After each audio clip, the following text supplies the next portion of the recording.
السلام عليكم، والصلاة والسلام على رسول الله. حبايبي عاملين ايه؟ يا رب تكونوا بخير. لو اول مرة تسمعوني انا اي فوده من قناتي كل يوم وصفة، ان شاء الله نقدم لكم كل يوم وصفة اكل الصيف، اكل خفيف بدون تقالي، اكل الصيف واكل المصايف، لانها سهلة وسريعة وما بتاخدش معاكي وقت.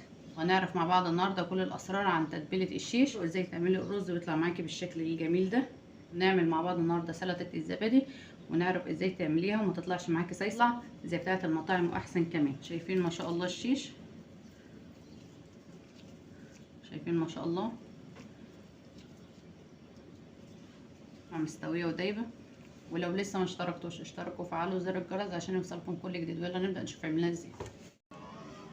واول حاجه عشان نعمل الشيش معانا الفراخ، انا مستعمله فرخه كامله وخليها ومقطعه القطعه كده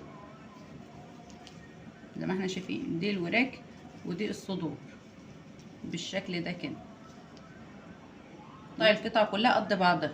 والشيش افضل حاجه ليه الوراك، لو مش موجود الوراك زي ما عندي كده ممكن تخلي فرخه على بعضها، او ممكن في ناس بتستعمل الصدور، بس هي زي ما قلنا افضل حاجه الوراك. معانا كوبايه كبيره من الزبادي، بسم الله، ومعانا معلقه كبيره من الثوم. التتبيله القشيش بيبقى الثوم فيها كتير شويه، يعني معانا معلقه كبيره من الثوم، ومعانا معلقتين كبار من الصلصه، ومعانا عصير ليمونتين كبار، ومعانا معلقتين من الخل، ومعانا نص كوبايه من زيت الزيتون. لو مش موجود زيت الزيتون تقدري تستعملي الزيت العادي، بس لو موجود زيت الزيتون يبقى افضل. زيت الزيتون بيبقى افضل دايما في التتبيلات. معانا نص معلقه صغيره من الفلفل الاسمر، ومعانا هنا نص معلقه صغيره من الجنزبيل البودره، نص معلقه من الحبهان البودره، ربع معلقه من القرفه. دي كلها معالق صغيره، ممكن تستغني عن القرفه لو انت مش حباها. معانا هنا الملح، ومعلقه كبيره من الكمون، ومعلقه كبيره من الكزبره، ومعلقه كبيره من البابريكا، ونص معلقه صغيره من الشطه. ولو عندك هريسه الشطه ممكن تستعملي هريسه الشطه، او ممكن لو متحبهاش سبايسي تستغني خالص عن الشطه وعن هريسه الشطه. نقلب كل التتبيله مع بعض، وبعد ما قلبنا كل التتبيله كده مع بعض هتدوقي التتبيله تشوفها لسه محتاجه ملح ولا لا. لما دوقنا التتبيله لقينا ملحها مظبوط كده. بعد ما خلصنا التتبيله خدنا منها معلقتين، وهنعرف واحنا شغالين واخدين المعلقتين ليه. وهننزل دلوقتي بالفراخ، بسم الله. وطبعا الفرخه بعد ما خليتها غسلتها ونقعتها ربع ساعه في ميه بليمون. وهنقلب قطع الفراخ في التتبيله كده كويس عشان كلها تشرب من التتبيله. حطينا الفراخ في التتبيله وبقت جاهزه معانا.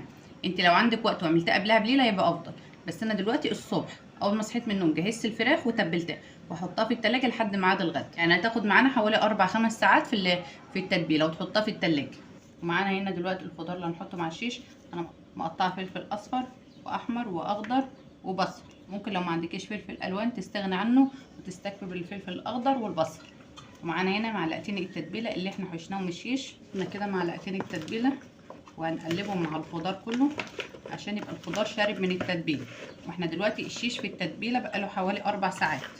هنسيب الخضار في التتبيله نص ساعه ونرجع مع بعض ان شاء الله. معانا الشيش بعد ما سيبناه في التتبيله حوالي 5 ساعات، وهنا الخضار بعد ما سيبناه في معلقتين التتبيله نص ساعه. معانا عصيان الشيش نقعناها الاول في ميه نص ساعه عشان ما تتحرقش معانا في الفرن، بسم الله.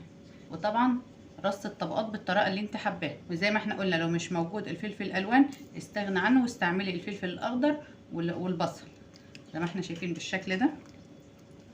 بنرص الخضار كده ونحط قطعه من الشيش، نرجع نحط خضار تاني زي ما احنا شايفين رصيناه بالشكل ده. واخده معانا هنا 4 قطع من الشيش ورصين معاه الخضار بالشكل ده.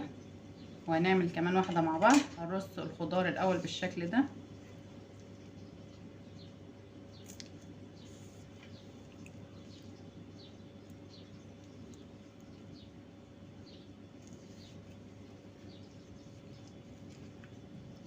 كده. عملنا واحده تانية من الشيش ورصينا فيها 3 قطع من الشيش. وهنخلص بقيه الكميه كلها بنفس الشكل ونرجع نشوفها مع بعض ان شاء الله. وكده زي ما احنا شايفين خلصنا رص الشيش. واحنا هنسويه النهارده بطريقتين. اول طريقه انا ما عنديش الصينيه اللي عليها شبكه، بس انا جبت صينيه وكان موجود عندي الشبكه دي وحطيت عليها بالشكل ده كده، بسم الله. وهنحطها عليها كده، وده عشان ما تبقاش معاكي زي المسلوق، انك انت اللي حطيتها في ارضيه الصينيه هتبقى معاكي زي المسلوق زي ما احنا شايفين بالشكل ده. شايفين ما شاء الله شكل الطبقات. هنحطها في الفرن. مسخنين الفرن بقاله ربع ساعه وظابطينه على درجه حراره 200. وهنحطه تحت، وفي اخر دقيقتين لو لقيناه وشها محمرش هنولع الشوايه من فوق. وهنحطها في الفرن وهنرجع نسوي مع بعض بالطريقه التانية. وهنا معانا تاني طريقه للتسويه والتسويه على الجريل. حاطين هنا الجريل سخناه قوي، لازم تسخن الاول قوي، ما ينفعش نحطها قبل ما تسخن. بسم الله الرحمن الرحيم. وهنضيف الشيش بالشكل ده. بسم الله. زي ما قلنا لازم تبقى سخنه. بسم الله كده زي ما احنا شايفين نزلناه على الجريل سخن، مش هنهدي النار ولا اي حاجه، نفضل سايبين النار عاليه كده وهنسيبه على النار. اول ما ياخد لون معانا من تحت هنقلبه على الجهه الثانيه. هنا زي ما احنا شايفين بعد ما الشيش خد معانا لون على الاول جهه كده قلبناه على الجهه الثانيه. وهنا معانا شويه من خلطه التتبيله، حطينا لهم معلقه من زيت الزيتون او الزيت العادي، وهنقلبهم كده مع بعض وهنسقي بيه الشيش كده بالشكل ده كده وهو على النار.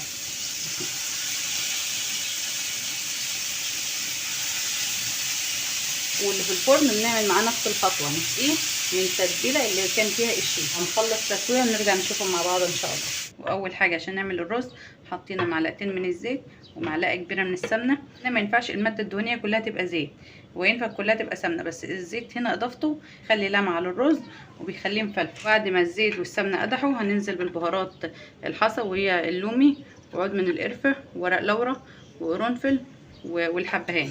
بسم الله. وهنحمصهم كده في السمنه بالزيت. لما نشم ريحه البهارات هننزل بالبصله. بسم الله. بصله وسط مقطعينها صغير، هنسيبها لحد ما تدبل وتبدا تاخد معانا اللون الذهبي كده. بعد ما البصله خدت معانا لون ذهبي خفيف كده هننزل بحبايه كبيره من الطماطم مقطعينها مكعبات صغيره. وبعد ما نزلنا بالطماطمايه وشوحناها مع البصله هننزل دلوقتي بالبهارات. معانا معلقه كبيره من الكاري، معلقه كبيره من الكركم، ربع معلقه صغيره من لون الزعفران، ده بتفرق معاكي في لون الرز، نص معلقه صغيره من الزعتر، مكعب مرقه، وممكن تستغني عن مكعب المرقه لو انت هتسوي بشوربه. جبنا البهارات مع كل المكونات وهننزل بالملح. بسم الله. هنهدي النار نخليها وسط ونسيب الطماطم تسيح. بعد ما الطماطم استوت معانا بالشكل ننزل بسم الله الرحمن الرحيم بالميه. نزلنا هنا كده ب3 كوبايات من الميه السخنه، واول ما يغلوا كده ما يغلوا هننزل بالرز. بسم الله الرحمن الرحيم. ونزلنا بالرز، والرز معانا كوبايتين من الرز، نزلنا عليهم ب3 كوبايات من الميه.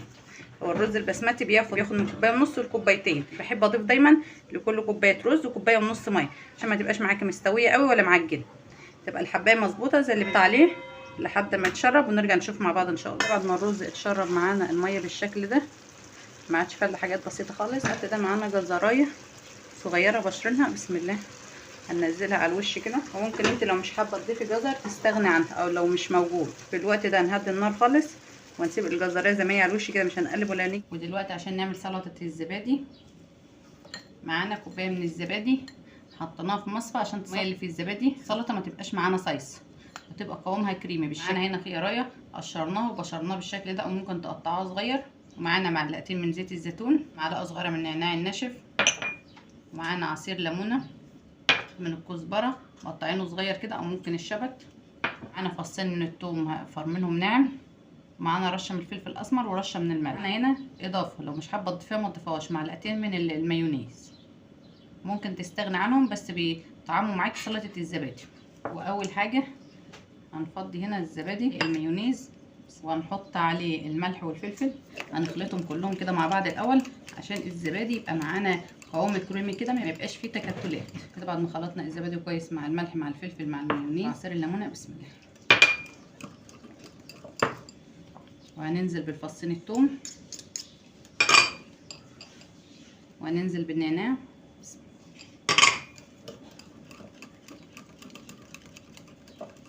وهنقلبهم برضو مع بعض كويس.